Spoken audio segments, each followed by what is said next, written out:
আসসালামু আলাইকুম ভিউয়ার্স, আমি শেরপুর এখানটা আসছি নতুন আরেকটা ভিডিও নিয়ে। আর আজকের যে বিষয়টি নিয়ে আলোচনা করবো এটা হলো একটা ইম্পর্টেন্ট বিষয়। আর আজকের যে মুখ্য বিষয়টা এটা হলো আপনি যদি মক্কাতে বা মদিনাতে উমরা করার জন্য বিভিন্ন দেশ থেকে বা সৌদি আরব থেকে আপনি যদি যান, তাহলে এখানে কিছু নিদর্শন আছে যে জিনিসগুলো আপনি চাইলে অল্প সময়ের মাধ্যমে এই জিনিসগুলো আপনি দেখতে পারবেন যে ইসলামিক নিদর্শন আছে। তো চলে যাই মূল ভিডিওতে আর দেরি না করে। আরেকটি কথা জানিয়ে রাখতেছি, এই ভিডিওর স্পন্সর হয়েছে নেভির হজ কাফেলা বা নেভির ইন্টারন্যাশনাল ট্যুরস ট্রাভেলস। এখানে আপনি চাইলে উমরা করতে পারবেন এবং হজের রেজিস্ট্রেশন করতে পারবেন। এখান থেকে গত 2 মাসে 100 জন হাজির মতো সৌদি আরবে এসে মক্কা এবং মদিনা উমরা করে গেছে। এখান থেকে 2025 এবং 26 সালের জন্য রেজিস্ট্রেশন করতে পারবেন। আমি ডিসক্রিপশন বক্সে আপনার নাম্বারটা দিয়ে দিতেছি। আর এদের সার্ভিস মান খুবই ভালো। আপনারা চাইলে যদি নতুন হন তাদের জন্য খুব চিপ রেটের কয়েকটি প্যাকেজ আছে, আপনারা তাদের সাথে কন্ট্যাক্ট করে স্বল্প খরচে হজ এবং উমরা করতে পারবেন। যে টপিক্সটা নিয়ে আলোচনা করবো সেটা হলো, আপনি যদি মক্কাতে এবং মদিনাতে হজ উমরা করার জন্য যদি আসেন, তাহলে আপনার এখানে অনেকগুলো নিদর্শন আছে। যে নিদর্শনগুলো আপনি চাইলে বা একটু কষ্ট করলেন, যদি আপনার আগ্রহ থাকে, তাহলে অবশ্যই আপনি ঘুরে আসতে পারেন। আর এগুলো সবই আমাদের ইসলামিক দর্শনীয় স্থান। এগুলো আসলে দেখাটা অনেক সৌভাগ্যের ব্যাপার। যেমন আপনি যদি মক্কাতে আসেন, মক্কাতে মুজদালিফা আছে, আরাফাতের ময়দান আছে, মিনা আছে, আওয়ালে নূর বা হেরাগুয়া, সেখানে আপনি যেতে পারেন। গারে সুর, যেখানে হযরত মুহাম্মদ সাল্লাল্লাহু আলাইহি সাল্লাম 3 দিন 3 রাত এখানে অতিবাহিত করছেন কাফেরদের আক্রমণের হাত থেকে রক্ষা পাওয়ার জন্য আবু বকর রাদিয়াল্লাহু তাআলা সহ। তো ওই জায়গাগুলো আপনি ঘুরে আসতে পারেন। সেখানে আয়েশা মসজিদ আছে, আয়েশা মসজিদ থেকে ঘুরে আসতে পারেন। এবং 2টা ইম্পর্টেন্ট জিনিস, ইউনিক, আধুনিক খুবই। এই জিনিসটা হলো, আপনি যদি 150 রিয়াল এবং 300 রিয়ালের মতো আপনি যদি মক্কা টাওয়ারের উপর থেকে মক্কার পুরো ভিউটা দেখতে চান, তাহলে সেখানে দেখতে পারবেন। এবং সেখানে মক্কা মিউজিয়াম আছে, যেটা আপনার মহাকাশ মিউজিয়াম, সেই মিউজিয়ামটা আপনি ঘুরে আসতে পারেন। আরেকটা আছে মক্কা আপনি কাবা ঘরের যে মিউজিয়াম, সেটাও আছে মক্কাতে অবস্থিত। আপনি চাইলে এখান থেকে এই জিনিসগুলো দেখতে পারেন।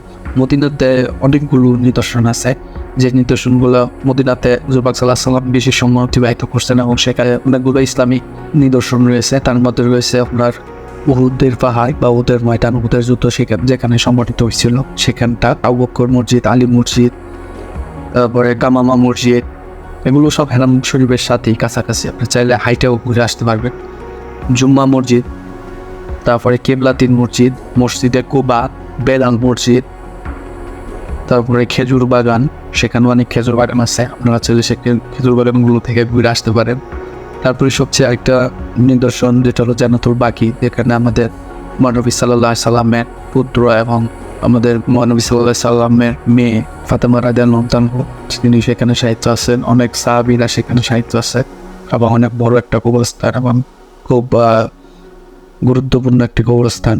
সেখানে যা আপনি জিয়ারত করতে পারেন। এই জায়গাগুলো আপনি ঘুরে আসতে পারেন অনায়াসে। আর যদি আপনি মদিনার বাইরে যদি যান, সেখানে আরেকটা জায়গা আছে যেটা হলো আদিজিল বা বদরের প্রান্তর, যেটা আছে বদরের ওদিকেও আপনি ঘুরে আসতে পারেন। ফখর রাদিয়াল্লাহু তার যে বাড়ি ছিল সেখানে অবস্থিত আছে। এবং আরেকটা জিনিস হলো, যে কুয়ার বাড়ি থেকে হযরত মুহাম্মদ সাল্লাল্লাহু আলাইহি সাল্লামকে গোসল করানো হয়েছিল, শেষ গোসল, তাকে কবর দেওয়ার আগে, দাফনের আগে, কাফন পরানোর জন্য যে গোসল করানো হয়, শেষ গোসলটা, সেই গোসলের যে কুয়া থেকে পানিটা নিয়েছিল এবং হুজুর পাক সাল্লাল্লাহু আলাইহি সাল্লাম যে কুয়ার পানিতে অনেক দীর্ঘদিন ওযু করছিলেন, এটা হলো বিয়ে কারস।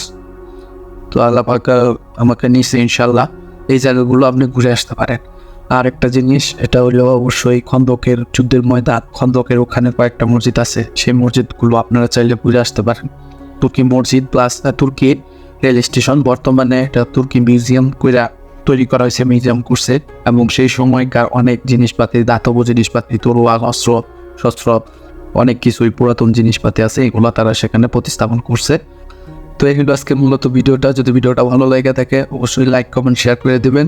আর একটা জিনিস, যদি এগুলো হলো একটা নসিবের বিষয়, অনেকের টাকা পয়সা আছে, দ্বন্দ্বলত আছে, কিন্তু তাদের তকদিরে না থাকার কারণে অনেকে আসতে পারেন না। কিন্তু আপনারা চাইলে খুব সহজেই নিবিড় হজ কাফেলার মাধ্যমে বা নিবিড় হজ ট্রাভেলসের মাধ্যমে আপনারা এসে এবং খুব সহজেই অল্প খরচের মাধ্যমেই আপনারা এই উমরার প্যাকেজ বা হজের প্যাকেজটি করতে পারেন। তো সবাই ভালো থাকবেন। আসসালামু আলাইকুম।